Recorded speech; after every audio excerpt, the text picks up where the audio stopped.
Shri Venkateswara gold తాకట్టులో ఉన్న మీ బంగారాన్ని విడిపించి కొనబడును.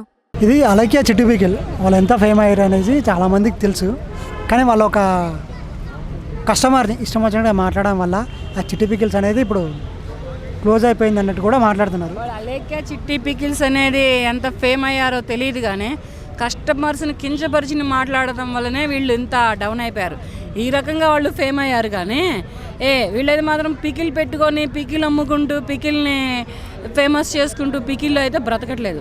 మరి అంత అహంకారం ఏంటో, అంత హెడ్ వెయిట్ ఏంటో, అంత తలపొగరేంటో, ఒక ఆడపిల్లలుగా బ్రతకడానికి వచ్చి బ్రతకండి. ఇప్పుడు చిట్టి పికిల్స్ పెట్టుకొని చాలామంది చాలా చిన్న చిన్న బిజినెస్లతోటి ఎన్నో వేల కోట్లు సంపాదించే వాళ్ళు ఉన్నారు. ఇప్పుడు ఒక కేఎఫ్సీ ఏంటి, కాఫీ డే ఏంటి, ఇటువంటి చిన్నవి ఒక చిన్న కాఫీ డే పెట్టాడు అతను అంతైతే ఎదిగాడు. కేఎఫ్సీ ఎప్పుడు చచ్చిపోదాం అనుకుని సూసైడ్కి వెళ్ళి కూడా దానిట్లో కూడా దరిద్రుడై బయటకు వచ్చి కేఎఫ్సీ అని ఒక ఇండియాలో ఒక సంస్థానాన్ని నిలబెట్టాడు. ఇలాగే ఈ అలైక్య చిట్టి పికిల్స్ అని పెట్టుకున్నారు, బాగానే ఉంది. కానీ వచ్చిన కస్టమర్ని కించపరిచినట్టు మాట్లాడటం, పాసి పని చేసుకుంటా నీ పనికి వస్తావు, నువ్వు పాసి పని చేసుకునే చిట్టి పికిల్స్ పెట్టావా? అలైక్య అని పేరు పెట్టుకొని అది నీ పేరా, లేకపోతే నువ్వు ఎవరైనా పూజారి చెబితే పెట్టుకున్నావు అలైక్య అని, లేకపోతే నీకు ఒంటికి ఇంటికి పెట్టిన పేరు అది? చిట్టి పికిల్స్ అంటే అదొక పేరు, ఓకే ఒప్పుకుందాం. ఒక మగ మనిషిని పట్టుకొని పికిల్ రేట్ అంత ఉంది అంటే నువ్వు పికిలే కొనలోనే వాడివి, నువ్వు గర్ల్ ఫ్రెండ్కి బంగారం ఏం కొనిపెడతావు, బళ్ళు ఏం కొనిపెడతావు, బంగ్లాలు ఏం కట్టిస్తావు అంటావా? నీకు బంగ్లాలు ఉన్నాయా, నీకు కార్లు ఉన్నాయా, నీకు బంగారం ఉందా? నువ్వు ఇవన్నీ పెట్టుకునే వాళ్ళని అలా మాట్లాడుతున్నావా? నీకు ఇవన్నీ ఉంటే అసలు చిట్టి పికిల్స్ అనేదాన్ని ఒక దాన్ని స్టార్ట్ చేసి బిజినెస్ స్టార్ట్ చేయగలవా?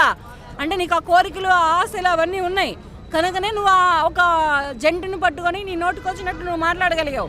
ఆడవాళ్ళంటే నీకు చిన్న చూపా? ఒక మహిళగా ఇంకొక మహిళను అలా కించపరిచినట్టు మాట్లాడా? ఏం రైట్స్ ఉన్నాయని నువ్వు అలా మాట్లాడావు? పాస్ పని చేసుకుంటానికి కూడా పనికిరావని. నువ్వు పాస్ పని చేసుకొని పికిల్ పెట్టుకున్నావా?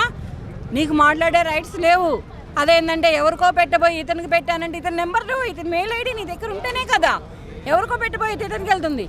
అంటే కస్టమర్ కొనడానికి వచ్చిన కస్టమర్ నీకు నెంబర్ ఇచ్చి మెయిల్ ఐడి ఇస్తే నువ్వు పంపిస్తావా? అలాగా ఇది ఒకటి రాంగ్. నీకు మాట్లాడితే ఇక్కడ కుదరలేదు.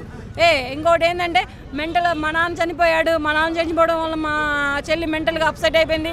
మెంటల్గా అప్సెట్ అయితే ఎర్రగడ్డలో మెంటల్ హాస్పిటల్లో జాయిన్ అవ్వు. మొత్తం కంట్రోల్ అయిపోయిన తర్వాత అప్పుడు పికిల్ బిజినెస్ పెట్టుకొని బ్రతుకు చేత అయితే, లేకపోతే అదే మెంటల్ హాస్పిటల్లో కంటిన్యూగా ఉండిపో.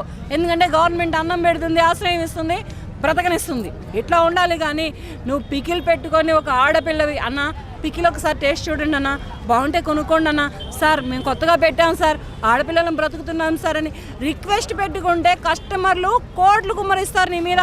నీ పికిల్ నచ్చితే, నీ టేస్ట్ నచ్చితే ఇవాళ రేపు సింగిల్గా బ్రతికే యువత చాలామంది ఉంది.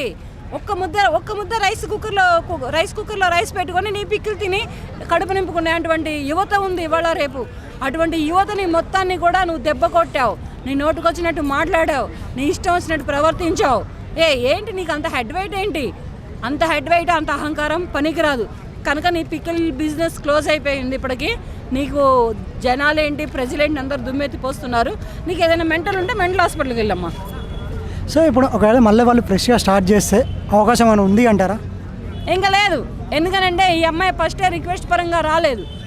రిక్వెస్ట్ పరంగా రాకపోయింది కాకుండా హెడ్ వెయిట్ అండ్ తలపొగరుగా వచ్చింది.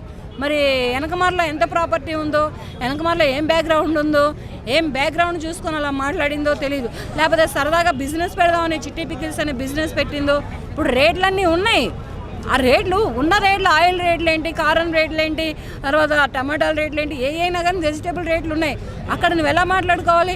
రేట్లన్నీ ఎక్కువ ఉన్నాయన్నా, మాకు కూడా గిట్టాలి కదన్నా, నలుగురు కష్టపడుతున్నామన్నా సార్ అని మాట్లాడుకుంటే అది కస్టమర్ అనేవాడు ఆలోచిస్తాడు.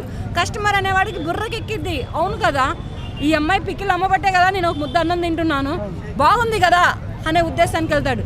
నువ్వు పికిలే కొనలేనాడు గర్ల్ ఫ్రెండ్ మెయింటెనెన్స్ చేస్తావంటే నువ్వు వాళ్ళకి గర్ల్ ఫ్రెండ్గా ఉందాం అనుకున్నావా? ఏమనుకోని వాళ్ళ మాట్లాడావో నాకు అర్థం కావట్లేదు. అనేది అలైక్య పికిల్స్ అనేసి మీరు పేరు వినే ఉంటారు. సో వాళ్ళు ఏం చేశారంటే ఒక కస్టమర్ ఏమన్నారంటే ఇంత రేట్లు ఎందుకు ఉంటాయని చెప్పేసి అడిగితే ఆమె ఏమన్నదంటే, అరే నువ్వు కొనవరా భయ్, పక్కన పెట్టేసి నువ్వు పెళ్ళి కూడా చేసుకోకు, పెళ్ళి చేసుకుంటే కూడా నీ వైఫ్ ఉండదు అని చెప్పేసి మాట్లాడండి. అలా మాట్లాడడం కరెక్ట్ అంటారా ఏంటి? అది చాలా దారుణం కదా అన్న. అలా మాట్లాడదు కదా, అలా మాట్లాడితే తప్పు కదా అన్న.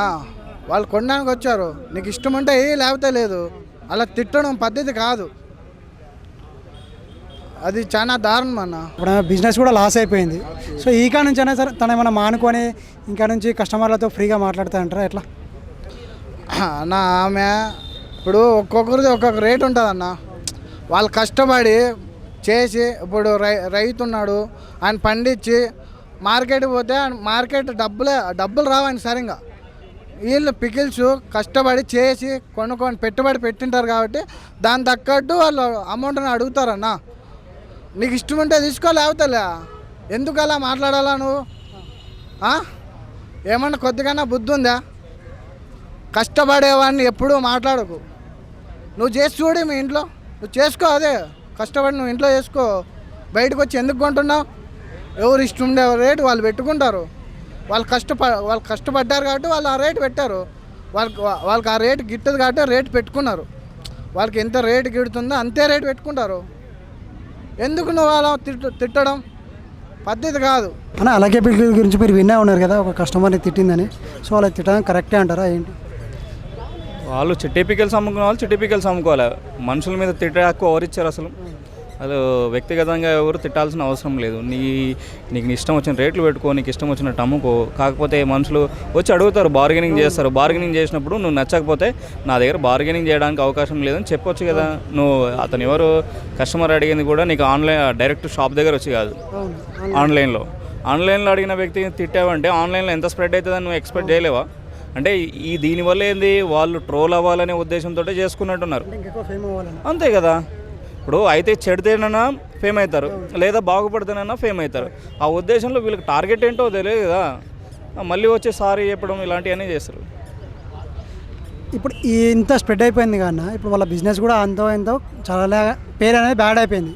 సో ఈ కాడ నుంచి అయినా సరే మళ్ళీ ముందుకు వచ్చినప్పుడు ఎవరిని కస్టమర్లు దూషించకుండా, ఎవరిని తిట్టకుండా మళ్ళీ ఫ్రెష్గా బిజినెస్ స్టార్ట్ చేసి కస్టమర్లకి అందుబాటులో ఉన్నట్టుగా ప్రైజులు పెట్టి, సో ఏ కస్టమర్ అగ్రెసివ్గా అరవకుండా మళ్ళీ బిజినెస్ స్టార్ట్ చేశారనుకుంటారా? అట్లా మనం ఎక్స్పెక్ట్ చేయలేం, అట్లాంటి ఎక్స్పెక్ట్ చేయొద్దు. మంచి ఎప్పుడూ ఎక్స్పెక్ట్ చేయలేం. ఒక్కసారి వాళ్ళ బుద్ధి ఏందనే తెలుసు కదా పబ్లిక్కి. కాకపోతే దాని తగ్గట్టు వాళ్ళతో బిహేవ్ చేయగలిగిన వాళ్ళే బిజినెస్లో అక్కడ వెళ్ళి కొనుక్కుంటారు. వాళ్ళకి తగ్గట్టు మాట్లాడే వాళ్ళు కూడా ఉన్నారు. పబ్లిక్ కూడా తీసుకునే వాళ్ళు ఏం లేదు. నువ్వు ఇంత రేటు పెట్టి అమ్ముతావు అది ఇది అని చెప్పి వాళ్ళని కూడా ఇట్టేటు తెప్పించే వాళ్ళు ఉండొచ్చు. దానికి ఏమీ మనం కాదని. వీళ్ళు ఏంటంటే ఒక్కసారి ఎట్లయినా చెడినాం, ఇంకా ఏంది మనల్ని అడిగే వాళ్ళని కూడా ఇంకా ఇష్టారాజ్యంగా రెచ్చిపోవచ్చు. చూద్దాం, కొన్ని రోజులు చూస్తే గాను వాళ్ళ బిహేవియర్ మారుతుందా లేదా అనేది కూడా మనం ఎక్స్పెక్ట్ చేయడానికి లేదు అప్పటికప్పుడే.